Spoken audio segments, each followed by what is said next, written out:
Bonsoir à toutes et à tous et bienvenue dans votre journal en français facile. Aurélien Devernois. Les États-Unis suspendus au décompte des voix dans le Michigan, la Pennsylvanie ou encore le Wisconsin. L'élection présidentielle américaine est extrêmement serrée et il est bien difficile de prévoir qui de Donald Trump ou de Joe Biden va finalement l'emporter. La vague démocrate annoncée n'a en tout cas pas eu lieu, même si le camp de Joe Biden remporte un État traditionnellement républicain, l'Arizona. Le reste de la planète a aussi les yeux rivés, fixés sur la situation aux États-Unis. Nous irons en Allemagne où la volonté de Donald Trump de contester les résultats suscite l'inquiétude. Et puis, période de turbulence pour le géant chinois de l'Internet Alibaba. L'entrée en bourse d'une de ses filiales a été suspendue, tirant vers le bas la valeur du groupe. Le journal en français facile. Il était crédité de près de 10 points d'avance dans les intentions de vote et espérait créer la surprise dans des États comme le Texas ou la Floride.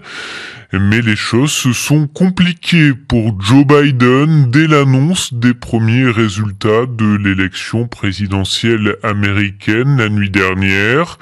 Le candidat démocrate a vu Donald Trump s'imposer dans la plupart des zones où le président sortant avait devancé Hillary Clinton il y a 4 ans. Et la situation semble mal embarquée dans l'état d'origine de Joe Biden, la Pennsylvanie, où son adversaire républicain menait assez largement ce soir. Seule consolation, le succès apparemment remporté dans l'Arizona, où les démocrates raflent aussi un siège au Sénat, une vraie surprise dans cet État conservateur de longue date et où Joe Biden avait mené une campagne minimale. Les précisions de Marie Normand, notre envoyée spéciale à Phoenix.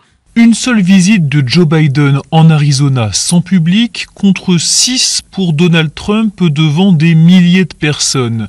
Il n'y a pas eu non plus de la part du Parti démocrate local de grands événements ni de traditionnels porte-à-porte de militants, tous annulés en raison de la pandémie. En réalité, la campagne en faveur des libéraux a plutôt été menée par les syndicats, les associations locales, qui ont mobilisé leurs troupes pour passer des coups de téléphone, mais aussi pour se déplacer au contact des électeurs. Ils ont décidé de prendre le relais, persuadés qu'il fallait mener cette campagne de terrain malgré la crise sanitaire. Le seul espoir, selon eux, de mobiliser l'électorat, notamment la communauté hispanique qui se rend habituellement peu aux urnes, mais qui compte en Arizona puisqu'elle représente un quart de l'électorat et qu'elle vote majoritairement démocrate. C'est auprès d'elle que ces militants ont le plus travaillé ces derniers mois, sans soutien officiel des démocrates, lorsqu'en face, la campagne Trump ouvrait 3 bureaux entièrement dédiés aux latinos en Arizona. Marie Normand, et si Joe Biden devrait pouvoir compter sur les grands électeurs d'Arizona, il lui faudra aussi s'imposer au Nevada et dans le Michigan où l'équipe de campagne de Donald Trump a demandé ce soir la suspension du dépouillement des votes restants, dénonçant des problèmes d'accès aux opérations électorales. Joe Biden est actuellement en tête dans cet État. Il aurait par ailleurs remporté le Wisconsin. Donald Trump va toutefois y demander un recompte des voix. Le président américain avait gagné cet État en 2016, mais les électeurs paraissent donc avoir choisi Joe Biden cette fois. Un peu plus d'1,5% d'entre eux ont toutefois voté en faveur d'un des 3 autres candidats en lice. Certains Américains sont en effet lassés du système bipartite à 2 partis qui domine le pays depuis 2 siècles. C'est le cas de Christopher, jeune électeur de Milwaukee, la principale ville du Wisconsin.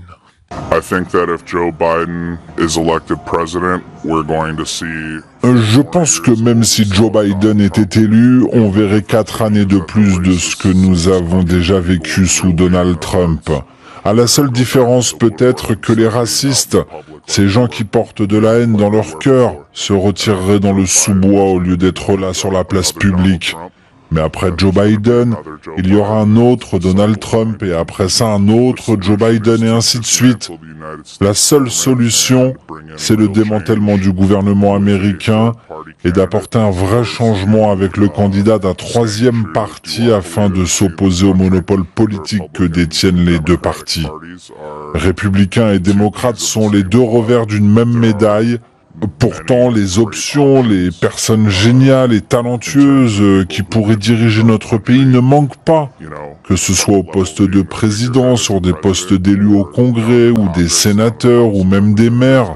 La seule solution est de briser le cercle vicieux dans lequel nous tournons en rond depuis la création de ce pays.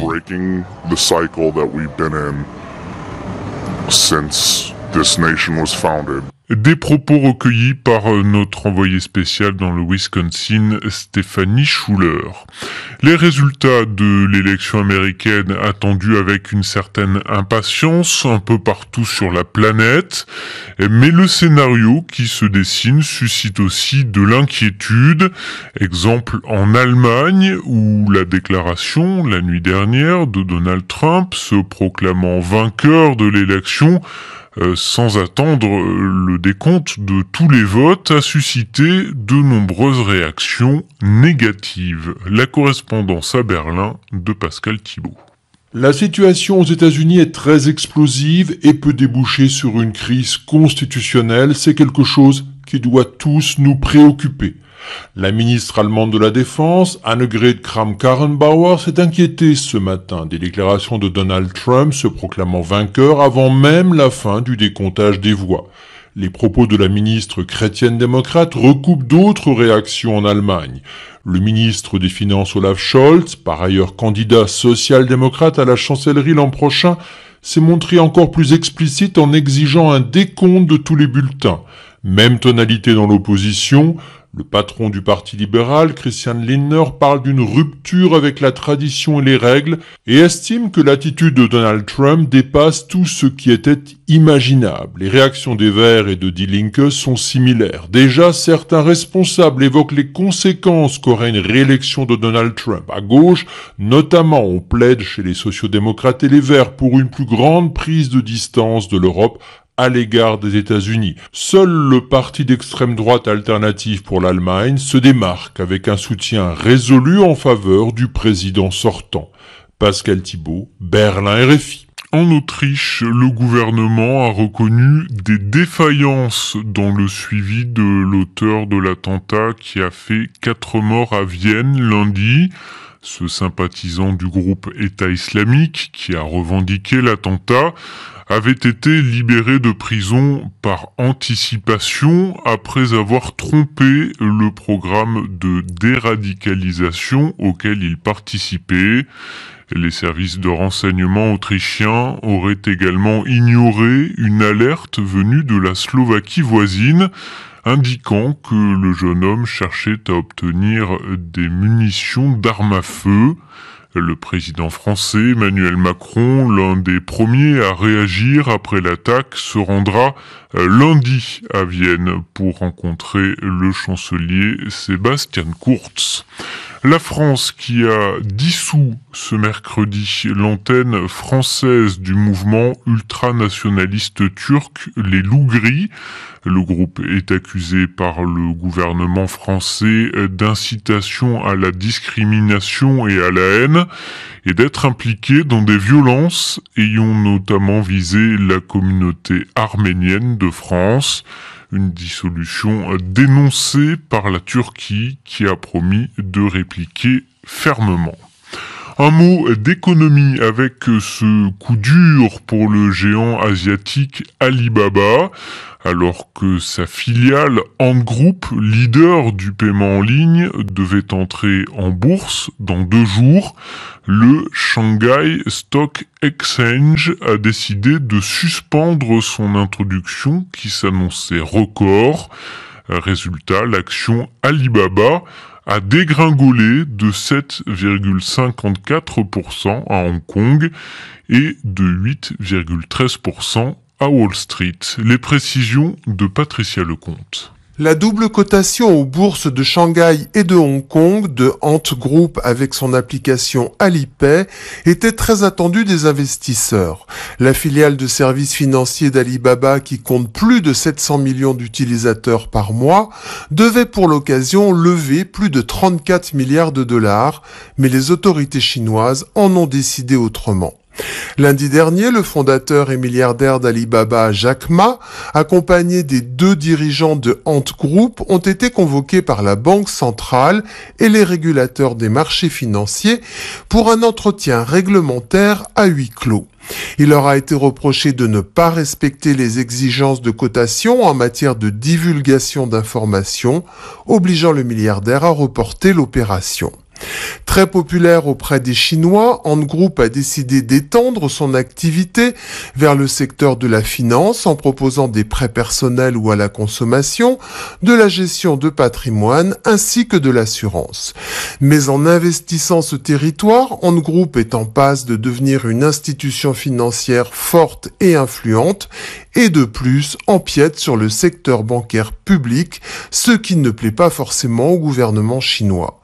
Selon certains analystes, cette reprise en main du secteur de la fintech par Pékin traduit l'inquiétude des autorités pour la stabilité du système financier. Patricia Lecomte, des résultats sportifs avec du tennis et journée difficile pour les Français au tournoi de Paris-Bercy. 3 défaites en 4 matchs. Pierre-Hugues Herbert, Richard Gasquet et Benjamin Bonzi ont été battus au 2e tour. Seul Adrien Manarino s'est qualifié pour les 8e de finale. En football, 2 clubs français sont en lice ce soir en Ligue des Champions.